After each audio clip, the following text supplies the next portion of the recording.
Welcome to the first official episode of The Raid. I'm your host, Logan, and I'm here with Jay. Ski. And I'm here with Alex. How we doing? We got a fun show today. It's a very exciting start to this. So first segment, we got NFL Rundown.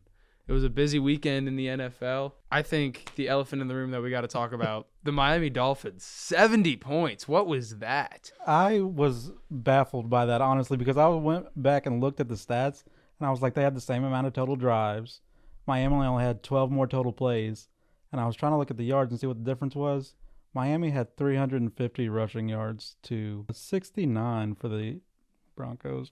That's not what you want. No, not ideal at all. Yeah, it's like one of those games on Madden you play with your little brother, and then you give him some pity points, and then you start to sit up and get those 70 points in that Madden game. He starts crying and stuff like that, and you start recording him and laughing. It was one of those type of games. No, that's literally how I felt. Like Sean Payton in that post-game interview, they were talking about like, oh yeah, this was embarrassing. He's like, you don't think I know that? He's like, you don't think I've realized that? I thought that was crazy. I mean, and one of the Broncos' touchdowns was a special team touchdown. Oh my gosh. How poorly can an offense do besides that game? That was terrible.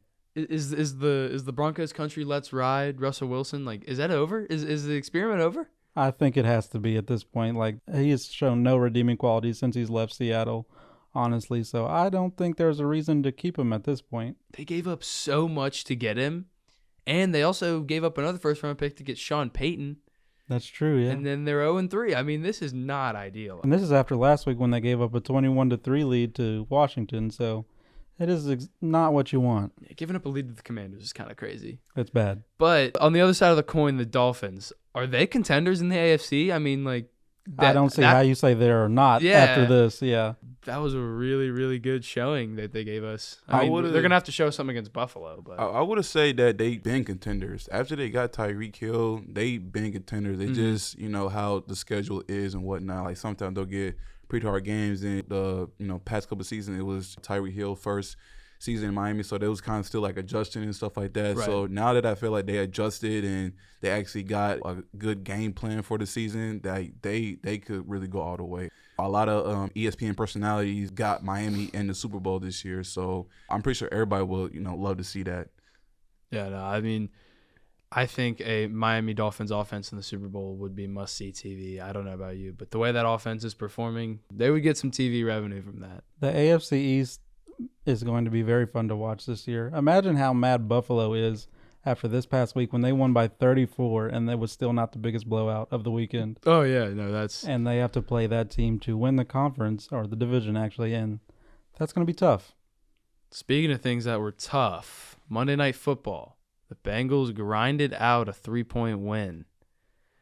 Joe Burrow, he didn't look fantastic. For some reason, he threw 49 passes on an injured calf. I'm not too sure where that idea came from because Joe Mixon was cooking. I don't think that there was any reason to not keep feeding him, but I'm happy we got a win. I'm happy the Bengals came away with a win, but it wasn't pretty. It was an ugly win. Like 3-point win over the Rams. The Rams, like, come on now. Like, the Rams are not who they were a couple seasons ago in the Super Bowl and whatnot, even though they literally sold their souls to build a super team to win the Super Bowl. Like, yeah, of course, like it is what it is. But, a 3-point lead over the Rams is not pretty. They got to fix things up. And to your point, Logan, like, in a defensive matchup like that, you have to run the ball. Yeah. Because the passing was just not working out. The line was not holding up for Burrow. He was pressured pretty much all night. Aaron Donald coming down the pipe when you're already a hobbled quarterback, that's not something you want when you're looking towards the future. No, not in the slightest. And there was talk about getting him shut down for potentially this game and more, and then he went out there and played with about 9 pounds of tape on his leg. It gets to a point where it's like, should he have even played that game? My gut was leaning towards no. Yeah. I really don't think. I think that game could have been won with Jake Browning at quarterback. Yeah, for sure. Yeah, I agree. And the Rams honestly did not run the ball enough either. They could have won if they stuck with the run game because the Bengals were at that point allowing 192 yards a game on the ground. So the Rams could have definitely took advantage of that a lot more. Yeah, and looking at the way that game was played, I mean, it was just sloppy on both sides for the longest time. There was no really consistent offensive drives. It was field goal ball early on. I am pleasantly surprised with how Logan Wilson stepped up, grabbing 2 picks. In my opinion, he's one of the best ball hawking linebackers in the league. He was still mad about that Super Bowl. Yeah. Oh, yeah, that holding call in the Super Bowl. He was thinking about it the whole time. Yeah. And taking 2 balls away from Stafford, who Stafford has become very interception prone, That's especially true. this season. Stafford is garbage. He's been garbage. I was about to say, he was interception prone in Detroit. We just didn't notice because it was when Detroit was bad and nobody really cared. Exactly. I don't know. He would keep saying, "Oh, Matthew Stafford was really him." No, he was never good, man. He's always had decent receivers around him. I mean, Calvin Johnson for the start of his career obviously was something you can't pass up and something that really helped elevate his career. Yeah, all right. Well, there's big NBA news we have to talk about, and we're going to have that for you right after the break. Welcome back to the Raid. I'm here with Jay and Alex. Big news in the NBA. Woj dropped a bomb yesterday. Damian Lillard headed to the Milwaukee Bucks as part of a 3-team deal with the Suns and the Blazers. Initial thoughts, opinions, what do we got? The Bucks are still going to lose in the first round of the playoffs. Ooh. That's a bold take. That's a bold take. They got 3 All-Stars. They had 3 All-Stars last year. What happened? That is also a fair assessment. But Damian Lillard and Drew Holiday are 2 different players. What happened last year? They lost to the team that won the Eastern Conference. Part of the problem last year was Drew Holiday, which they got rid of because he was shooting 30% from 2 and 25% from 3. That's not what you want from your point guard if he's a high-volume shooter. You can't go cold in the first round of the playoffs against a team that was playing down. Miami was not your typical 8 seed. But who's going to request more ball time this year, Giannis or Damian Lillard? I mean, the offense is still going to flow through Giannis. It has to. He's the best player in the world. Whoa! I don't know about best player in the world. I think you just give less time to Chris Middleton, which I think he understands anyways. He was the number 2 to begin with, and I think he'll be fine to seamlessly go into the number 3 spot. And then running that pick and roll with Dame and Giannis is going to be one of the deadliest things that we see in the NBA this season. Oh yeah, no, it's going to be an unreal offense, and I think the implications people aren't talking about this is Phoenix. Phoenix got pretty good through this deal. They did. They got some depth that they needed. They needed it bad. I'm just worried about Nurkic because he is injury prone. Yes. Like I don't think any other center in the league. So trading him for the potential of DeAndre Ayton, I don't know, is the best idea. But I mean, if you get those pieces along with Nurkic, I could see where you would want to do that. No, yeah, it's the NBA landscape just like shifted completely yesterday. I was sitting in class, I get that notification on my phone. I'm like, Lillard to the Bucks. I was like, I didn't even know they were in on it. I didn't like, tampering. This was just a clear example of the Miami Heat. The Miami Heat weren't being serious about it. They weren't being serious enough about it. They didn't want to get off of here. They didn't want to get off of Caleb Martin. They wanted to keep him, and they're paying the price for it now. Another team in the East swooped in and got him. There was talks about the Raptors doing it. The Raptors were the front runner yesterday until the Bucks swooped in and got it. And what it was is the Bucks were serious about winning. I saw a clip today. It was just talking about how the Bucks were proving their commitment to Giannis and their commitment to building a winning team to keep him around. Well, yeah, both times he's mentioned anything about even flirting with maybe leaving Milwaukee, they have done big things. One was getting Drew Holiday first, and then the second one was this Dame trade. And I'm really glad Toronto didn't do it because I don't think trading for Dame would have moved the needle enough for them to be a championship contender. They would have set him back. Yeah, honestly. And then if you do that, then you're jeopardizing your future, which they could market pretty well with free agency. So I'm glad they didn't do that. Yeah, so, I mean, does this clear in a way make Milwaukee the favorites in the East? I think it has to. Because I think they were a top 3 team in the East already. But I think this vaults them past Boston. I think this puts them in that number 1 spot. I think Boston was the preseason Eastern Conference favorite, but Middleton, Antetokounmpo, and Lillard, big 3. I mean, that clears like a Tatum and Brown duo and Porzingis. I think that's a clear thing that I would say would like hinder that would be if Boston got Drew Holiday by giving up like Malcolm Brogdon and Derek White, because they could still have him backed up with Peyton Pritchard, which would be enough in a backup role because Drew Holiday can play plenty of minutes. And to have Drew Holiday, Jaylen Brown, Tatum, Porzingis, and then Williams at the 5. That'd be a small ball lineup. It's almost an all-star starting 5, honestly. Yeah. So my thing there is, you talked about Holiday going to Boston. Is there anywhere else you think that he could fit well in? I think Holiday to Boston would be a good fit, but I anywhere think else? sending him to Miami would be hilarious, but I don't think it makes a lot of sense for Portland, honestly. The Lakers. As a Lakers fan, I would not want that. I would have wanted that a couple seasons Paramount ago. with my king But they is have over. Rob Pelinka's built a good It's team over. there. Defense city So, over there. I think the place that makes the most sense for him is Boston at this point. I think a little reunion, or maybe in Philly. He could be used in Philly because, But who does Philly give up? Nobody wants James Harden. I was going to say James Harden, but James Harden doesn't fit Portland's timeline. And James Harden quits on teams. Why would they? James Harden in a Portland jersey would blow my mind. That Why wouldn't would they make any want sense. to rebuild and then get James Harden, who's old and doesn't want to play for any NBA teams? It doesn't seem like. Oh yeah, I know, but I think James Harden's a Clipper by media day. That's where he wants to go. That'd be really, really interesting. I think he wants to go to the Clippers, but Do they give up Westbrook in that trade though? That's the question. yeah, I'm a diehard Westbrook fan, but I feel like they want to keep Westbrook though, because he's kind of like happy like over there with the team and stuff like that. So I feel like he got a good relationship with the owner and whatnot, and like them just sticking with their plan and like being in rotation.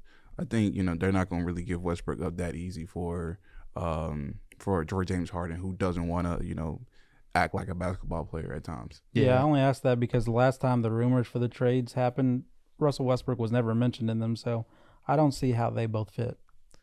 definitely. All right, well, we got one more segment. We're talking the National League wild card race. We'll be right back after the break. Welcome back to the Raid. I'm your host, Logan. I'm here with Garrett and Perez. We're talking the National League wild card race. What do you guys think? It's getting down to the thick of it. We're heading to the last weekend of regular season ball. It is. It's getting close. It's getting so tight. It's getting so tight. Yeah, I mean, the Reds might be out of it.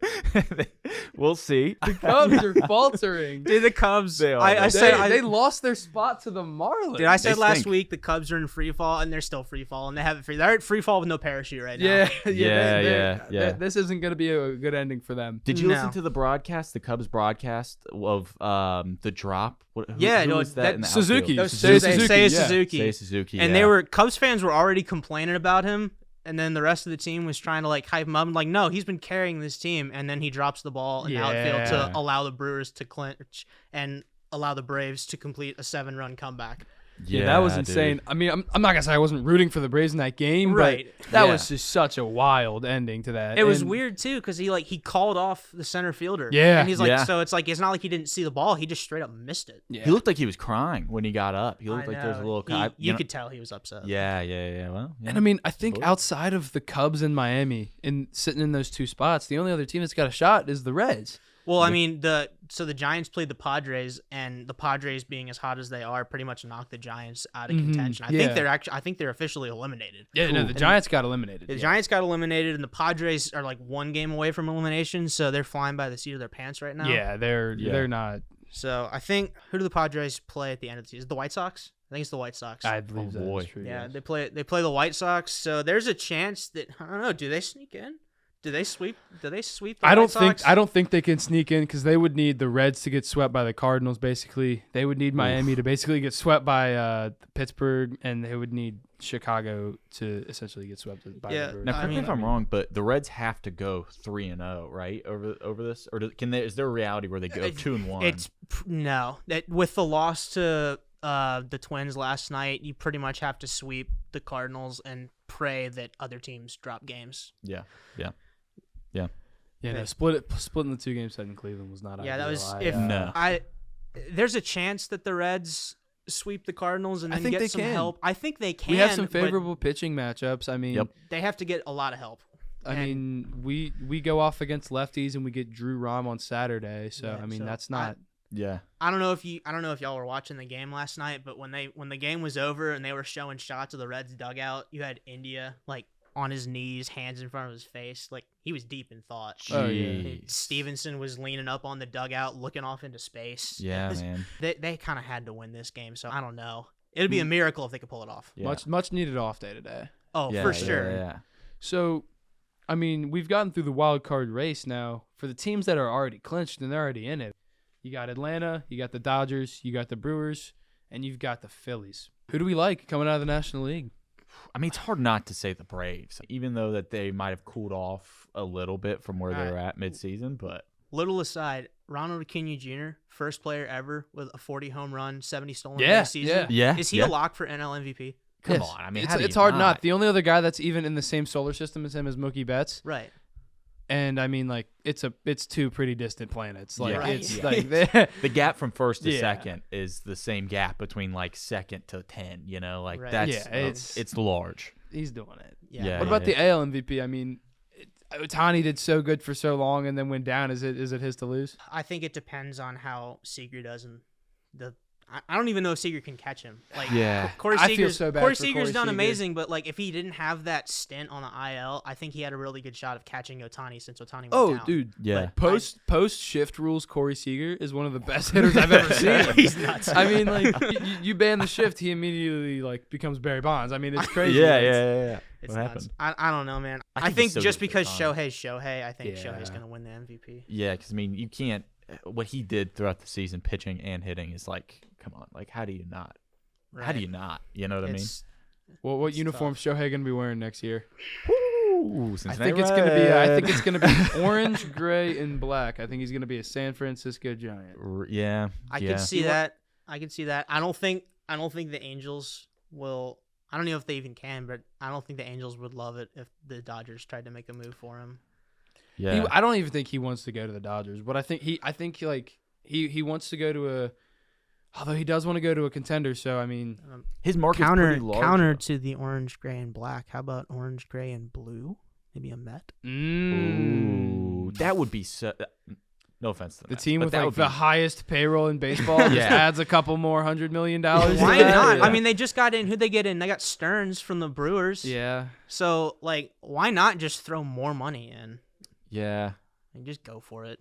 Why not? yeah. I just don't feel like the roster on the Mets is good enough to be able to say, well, Shohei Ohtani placed in is going to be like, he's the difference maker. Like he's what they're missing, and they'll be able to make a run with him. Because clearly the Angels can't. I got one more thing. All right, Cincinnati, we're here. We're Reds fans. Yep. Is Votto done? Oh man, that made me cry. So Seen I that was video. at the game. Oh, you were. I was at the game, and I was in the diamond seats in the first inning or the second inning when he came up and got his ovation. Nice Yeah. flex. And the way that went, it seems like he's done. It think- seems like he's done. And I was also I got to watch the second ovation as well. It more than likely seems like he's done with all of the fanfare. Do you think he's Cooperstown bound or? There's an argument for it. I think he's a first ballot Reds Hall of Famer for sure. Yeah, Like for dude's, sure. dude's gonna get a statue outside the stadium for sure. Can't wait. But- I think he's first ballot to Cooperstown. You think so? Yeah. Yeah. Yep. And on that, guys, it's been a fun show. I've had a great time. I want to thank everyone for listening, and we're gonna call it a day. See you. Thank you. Thanks for having us, dude.